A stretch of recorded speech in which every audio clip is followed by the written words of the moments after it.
Morning to all. आपला आजचा thought आहे हेल्थ इज वेल्थ. म्हणजे आपण शाळेत असल्यापासून वाचत आलोय हा थॉट, लहानपासून ऐकत पण आलोय खूप जणांकडून. हेल्थ इज वेल्थ म्हणजे काय? आरोग्य हीच खरी संपत्ती आहे. म्हणजे कसं पाहायला गेलं, आपण कोणतंही ध्येय ठरवतो, बरोबर आहे, पण ध्येय अचीव करण्यासाठी आपल्याकडे काय पाहिजे नाही, शारीरिक आणि मानसिक आपण स्ट्रॉंग पाहिजे, तरच आपण ते अचीव करू शकतो. आणि कसं आहे, म्हणतात पैसा, पण पैसापेक्षाही मला तरी वाटतं आपलं आरोग्य हेच इम्पॉर्टंट आहे. कारण की आता पाहतो आपण एखाद्याला, म्हणजे नाही का, कोणाला बोलता येत नाही किंवा कोणाला हाताचा प्रॉब्लेम असतो, कोणाला पायाचा प्रॉब्लेम असतो, पण आपण म्हणजे नाही का खरं देवाला थँक्स म्हणलं पाहिजे, कारण की आपल्याला पूर्णपणे त्यांनी ओके नाही का तयार केलंय.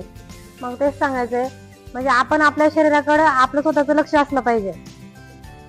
आरोग्य झालं आणि मानसिक दृष्ट्या पण आपण तेवढं स्ट्रॉंग पाहिजे. नाही तर आपण फिजिकली फिट आहे, पण आपलं मानसिक दृष्ट्या जर संतुलन खराब असेल, तर आपण एखादी गोष्ट जर आपण त्या गोष्टीसाठी ट्राय करतो, तर ते आपण अचीव नाही करू शकत. त्यामुळे सांगायचं असं आहे, आपल्या शरीराची आपण काळजी घेतली पाहिजे, मानसिक दृष्ट्या पण आपण फिट असलं पाहिजे आणि फिजिकली पण फिट असलं पाहिजे. थँक्यू.